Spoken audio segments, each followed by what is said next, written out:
بسم الله الرحمن الرحيم. إن تجتنبوا كبائر ما تنهون عنه نكفر عنكم سيئاتكم وندخلكم مدخلا كريما. ولا تتمنوا ما فضل الله به بعضكم على بعض للرجال نصيب مما اكتسبوا وللنساء نصيب مما اكتسبن واسألوا الله من فضله إن الله كان بكل شيء عليما. حضرات گرامی، ابھی آپ حضرات کے سامنے سورہ نساء کی 2 آیتیں تلاوت کی گئی ہیں. اللہ تبارک و تعالیٰ نے ان آیتوں میں بہت ہی اہم پیغام دیا ہے. اللہ نے فرمایا ان تجتنبوا کبائر ما تنہون عنہ نکفر عنکم سیئاتکم وندخلکم مدخلا کریما، کہ جن باتوں سے تم کو منع کیا جاتا ہے اگر ان میں سے بڑے بڑے گناہوں سے بچتے رہو تو ہم تمہارے چھوٹے چھوٹے گناہوں کو معاف کر دیں گے اور تم کو ایک معزز جگہ میں داخل کریں گے. ذرا غور کیجئے، اللہ نے فرمایا کہ جن باتوں سے تمہیں منع کیا جاتا ہے ان میں سے اگر بڑے بڑے گناہوں سے بچتے رہو تو اللہ تبارک و تعالیٰ تمہارے چھوٹے گناہوں کو معاف فرما دیں گے. یعنی اگر کبیرہ گناہوں سے تم نے اپنے آپ کو بچا لیا تو اللہ تبارک و تعالیٰ صغیرہ گناہوں کو معاف فرما دیں گے. اسی کے بدولت اللہ تبارک و تعالیٰ تمہارے صغیرہ گناہوں کو بھی معاف فرما دیں گے. ایک حدیث میں اللہ کے رسول علیہ الصلاۃ نے فرمایا اتق المحارم تکن اعبد الناس، اتق المحارم تکن اعبد الناس، کہ گناہوں سے اپنے آپ کو بچا لو، لوگوں میں سب سے زیادہ عبادت گزار بن جاؤ گے. حرام چیزوں سے اپنے آپ کو بچا لو، لوگوں میں سب سے زیادہ متقی پرہیزگار بن جاؤ گے، عبادت گزار بن جاؤ گے. ہمارا اور آپ کا معاملہ یہ ہے کہ عام طور پر یہ دیکھا جاتا ہے کہ فرائض کا اہتمام کم ہوتا ہے، واجبات کا اہتمام کم ہوتا ہے، لیکن نوافل کی طرف جو ہے بہت ہی اہتمام سے آگے بڑھتے ہیں. جو چیز بس جائز ہے، نہیں بھی کریں گے تو چلے گا، اس کی طرف تو بہت توجہ کے ساتھ اس کام کو کرتے ہیں. لیکن وہ کام جو کہ اشد ضروری ہے، جو کہ کرنا ہی کرنا ہے، ایسے کاموں کی طرف جو ہے ہمارا رجحان بہت ہی کم ہوتا ہے، بہت ہی کم ہوتا ہے. جس کے نتیجے میں ہوتا یہ ہے کہ ایک طرف تو اچھا کام کر رہے ہیں اور ایک طرف گناہ کا دروازہ کھلا ہوا ہے.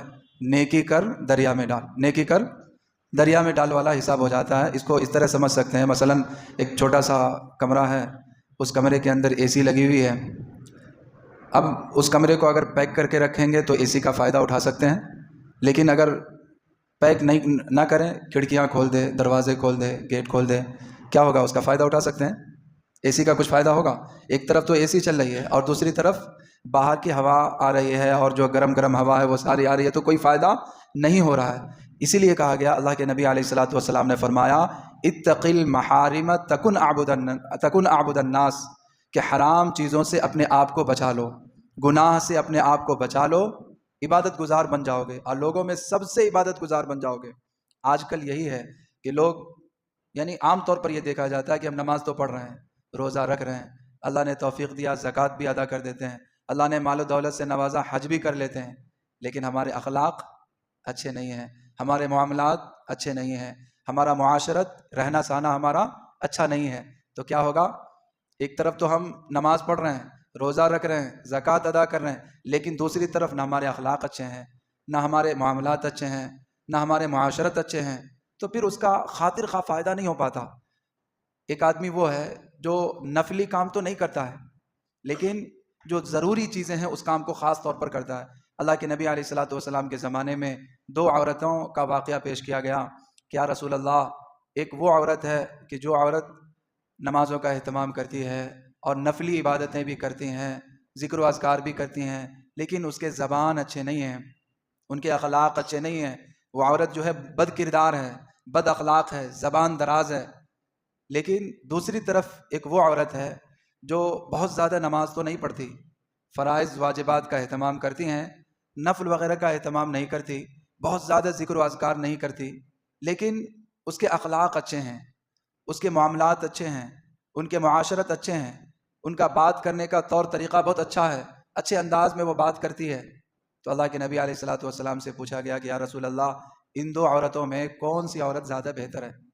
اللہ کے نبی علیہ الصلوۃ والسلام نے فرمایا کہ وہ عورت جن کے اخلاق اچھے ہیں وہ عورت اچھی ہیں، وہ عورت اچھی ہیں۔ آج کے معاملے میں، آج کے دور میں، آج کے حالات میں یہی چیزیں دیکھی جاتی ہیں کہ ایک طرف نماز پڑھتے ہیں، دوسری طرف گالی گلوچ کرتے ہیں، ایک طرف جو ہے ہم عبادت کر رہے ہیں، نوافل کا اہتمام کر رہے ہیں، ہمارے اخلاقیات اچھے نہیں ہیں، ہمارے معاملات اچھے نہیں ہیں، ہم زبان کے پکے نہیں ہیں، سچی بات نہیں کرتے، جب بھی بات کرتے ہیں تو جھوٹ بولتے ہیں، وعدہ خلافی کرتے ہیں، ایک دوسرے کو ستانے کی فکر میں رہتے ہیں۔ تو ایسی صورت میں اللہ تبارک و تعالیٰ ناراض ہوتا ہے، اور جس بندہ سے اللہ ناراض ہو جائے اس کے لیے تو ناکامی ہی ناکامی ہے، اس دنیا کے اندر بھی ناکامی ہوگی، اور جو ہمیشہ ہمیش والی زندگی ہے وہاں بھی ناکامی ہوگی، وہاں بھی ہمیں جو ہے ہمارے لیے ناکامی ہی مقدر ہوگی۔ تو اس لیے کہا گیا ہے کہ گناہ کو چھوڑ دو، متقی، عبادت گزار، پرہیزگار بن جاؤ گے۔ کب؟ جبکہ گناہ سے اپنے آپ کو بچا لو۔ تو ہم سب اس بات کی کوشش کریں کہ جہاں تک ہو سکے ہم گناہوں سے اپنے آپ کو بچانے کی فکر کریں گے، اللہ تبارک و تعالیٰ کو راضی کرنے کی کوشش کریں گے، اچھے کاموں کو کرنے کی کوشش کریں گے، غلط کاموں سے اپنے آپ کو بچائیں گے، اور ہمیشہ ہمارے پیش نظر یہ ہونا چاہیے کہ ہم جو بھی کام کریں منشأ خداوندی کے مطابق ہو، رب چاہی زندگی گزارنے کی کوشش کریں۔ جب بھی کوئی کام کریں منشا یہ ہونا چاہیے کہ ہم اس کام کو اس لیے کر رہے ہیں تاکہ اس کام کے کرنے سے ہمارا اللہ راضی ہو جائے گا، ہمارا اللہ خوش ہو جائے گا، اور جس کے کام سے اللہ خوش ہو جائے، جس کے کام سے اللہ راضی ہو جائے، اس کے لیے کامیابی ہی کامیابی ہے، ہمیشہ وہ بندہ کامیاب ہوگا۔ تو آسان طریقہ یہ ہے کہ اپنے اللہ کو حاضر و ناظر رکھیں، ہمیشہ یہ ہمارے ذہن میں ہو کہ ہم جہاں کہیں بھی ہو ہمارا اللہ ہمیں دیکھ رہا ہے، جہاں کہیں بھی ہو ہمارا اللہ ہمیں دیکھ رہا ہے۔ ایسی صورت میں ہم گناہوں سے بھی بچ جائیں گے، غلط چیزوں سے بھی بچ جائیں گے۔ عام طور پر ہوتا یہ ہے گناہ کے معاملے میں کہ ہم گناہ کو گناہ سمجھتے ہی نہیں، گناہ کو، بہت سارے گناہ ایسے ہیں جس کے بارے میں تو ہم جانتے ہیں کہ یہ گناہ ہے، اس سے بچتے ہیں، مثلا شراب پینا، زناکاری ہے، گالی گلوچ ہے، ان چیزوں کو ہم گناہ سمجھتے ہیں، ایسی چیزوں سے ہم بچ جاتے ہیں۔ لیکن بہت سارے گناہ ایسے ہیں کہ جس کو ہم گناہ سمجھتے ہی نہیں، مجلس میں بیٹھے ہوئے دوسروں کی برائی شروع کر دیے، کیا غیبت ہے نا؟ مجلس میں بیٹھے ہوئے دوسروں کے بارے میں طرح طرح کے عیوب نکالنے کی کوشش کرنے لگے۔ اسی طریقے سے اس زبان سے نہ جانے کیسی کیسی باتیں جو ہے ہم نکالتے ہیں، جن باتوں کی وجہ سے ایک ایک بات پر بھی اگر اللہ تبارک و تعالیٰ نے پکڑ کر لیا تو ہمارے لیے ناکامی مقدر ہو جائے گی۔ کہیں ایسا نہ ہو جائے کہ ہم جہنم میں چلے جائیں اسی ایک بات کی وجہ سے۔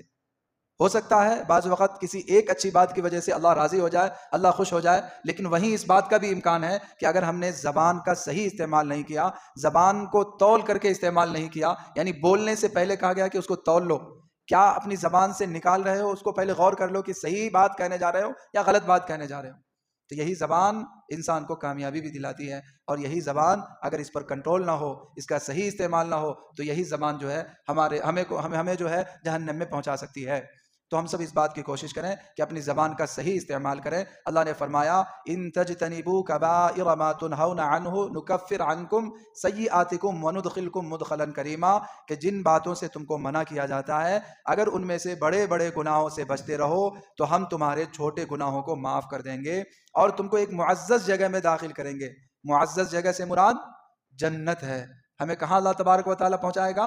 جنت میں۔ اور ہر ایمان والے کی خواہش یہ ہوتی ہے کہ ہمیں جنت مل جائے، ہمیں جنت مل جائے، جنت میں اعلیٰ سے اعلیٰ مقام ہمیں مل جائے۔ اور قرآن کریم میں واضح لفظوں میں اللہ نے فرمایا کہ جنت یوں ہی نہیں ملے گی، جنت حاصل کرنے کے لیے کوششیں کرنی ہوگی، تگ و دو کرنا ہوگا، محنت کرنا ہوگا اور جد و جہد کرنا ہوگا، تب جا کر کے جو ہے ہمیں جنت ملے گی۔ کون سی محنت، کیسی کوشش؟ اللہ کو راضی کرنے کی کوشش کرنی ہوگی، قربانیاں پیش کرنی ہوں گی، تب جا کر کے جو ہے اللہ تبارک و تعالی ہمیں جنت عطا فرمائے گا، جس جنت کے بارے میں حدیث مبارکہ میں ہے ما لا عین رأت ولا اذن سمعت ولا خطر علی قلب بشر، کہ جنت میں ایسی ایسی چیزیں حاصل ہوں گی کہ جسے نہ کسی آنکھ نے دیکھا ہوگا، نہ کسی کان نے سنا ہوگا، نہ کسی دل کے اندر اس کا کھٹک بھی گزرا ہوگا، وہ چیزیں جو ہیں ہمیں جنت میں ملیں گی۔ اتنی بڑی جنت یوں ہی نہیں مل جائے گی، اسی لیے تو اللہ نے فرمایا نا کہ ام حسبتم ان تدخلوا الجنت ولما يعلم الله الذين جاهدوا منكم ويعلم الصابرين، کیا تمہارا یہ خیال ہے کہ تم یوں ہی جنت میں داخل ہو جاؤ گے بغیر اس کے کہ تمہارے بارے میں یہ نہ جان لیا جائے کہ کون تم میں مجاہد ہے اور کون صبر کرنے والا ہے؟ تو جنت اتنی آسانی کے ساتھ نہیں ملیں گی، اس کے لیے قربانیاں دینی ہوں گی۔ دنیا کے اندر چھوٹے چھوٹے عہدے کو حاصل کرنے کے لیے کتنی قربانیاں دینی پڑتی ہے، چھوٹے چھوٹے مقام کو حاصل کرنے کے لیے کتنی قربانیاں پیش کرنی رہتی ہیں۔ وہ جنت کہ جس جنت میں جو چاہیں گے وہ چیزیں حاصل ہوں گی، اتنی بڑی جنت یوں ہی حاصل ہو جائیں گی، اس کے لیے قربانیاں دینی ہوں گی، اپنے آپ کو پورا کا پورا لگا دینا ہوگا، تب جا کر کے اللہ تبارک و تعالیٰ جو ہے ہماری فریادوں کو سن کر، ہماری کوششوں کو دیکھ کر کے اور ہماری تڑپ کو دیکھ کر کے اللہ تبارک و تعالیٰ جنت کا فیصلہ فرمائیں گے۔ تو اللہ تبارک و تعالیٰ نے فرمایا ان تجتنبوا کبائر ما تنہون عنہ نکفر عنکم، کہ تم بڑے بڑے گناہوں سے اپنے آپ کو بچا لو، چھوٹے گناہوں کو بھی ہم اس کے ساتھ میں معاف فرما دیں گے، معاف کر دیں گے، تمہارے صغیرہ گناہوں کو معاف کر دیں گے۔ اللہ تبارک و تعالیٰ جو ہے کبیرہ گناہوں کو یوں ہی معاف نہیں کرے گا۔ کبیرہ گناہوں کے بارے میں جگہ جگہ یہ کہا گیا ہے یا ایھا الذین آمنوا توبوا الی اللہ توبۃ نصوحا التائب من الذنب کمن لا ذنب لہ، اس طرح کی باتیں آئی ہیں قرآن میں بھی حدیث میں بھی کہ اے ایمان والو سچی پکی توبہ کر لو، اور اسی طریقے سے کہا گیا التائب من الذنب کمن لا ذنب لہ، کہ گناہوں سے توبہ کرنے والا ایسا ہے گویا کہ اس نے گناہ کیا ہی نہیں۔ گناہوں سے توبہ کرنے والا ایسا ہے گویا کہ اس نے گناہ کیا ہی نہیں۔ ہم سب اس بات کے عادی ہو جائیں کہ جب بھی کوئی گناہ ہو جائے، جب بھی ہم سے کوئی گناہ ہو جائے، خواہ جان بوجھ کر کے ہو یا انجانے میں ہو، ہم فوراً توبہ اور استغفار کرنے کی کوشش کریں تاکہ اللہ تبارک و تعالی ہم سے راضی ہو جائے اور اس رضا کے نتیجے میں ہمیں جنت الفردوس نصیب عطا کرے۔ تو اللہ تبارک و تعالیٰ نے فرمایا کہ تم بڑے بڑے گناہوں سے اپنے آپ کو بچا لو، ہم تمہیں تمہارے چھوٹے چھوٹے گناہوں کو جو ہے معاف فرما دیں گے، وَنُدْخِلْكُمْ مُدْخَلًا کریما، اور ایک معزز جگہ میں تمہیں جگہ عطا فرمائیں گے، معزز جگہ میں تمہیں پہنچا دیں گے۔ یہ ہمارے لیے بڑی کامیابی ہوگی کہ ہمیں جنت الفردوس نصیب ہو جائے۔ اس کے بعد اللہ نے فرمایا وَلَا تَتَمَنَّوْا مَا فَضَّلَ اللَّهُ بِهِ بَعْضَكُمْ عَلَىٰ بَعْضٍ، اللہ نے فرمایا کہ اللہ نے تم میں سے بعض کو بعض پر جو فضیلت عطا فرمائی ہے اس کے بارے میں ہوس مت کرو۔ مردوں نے جو عمل کیے ہیں وہ ان کا حصہ ہے، اور عورتوں نے جو عمل کیے ہیں وہ ان کا حصہ ہے۔ ہاں اللہ سے اس کے فضل و کرم کی التجا کرتے رہو، بے شک اللہ ہر چیز سے خوب واقف ہے۔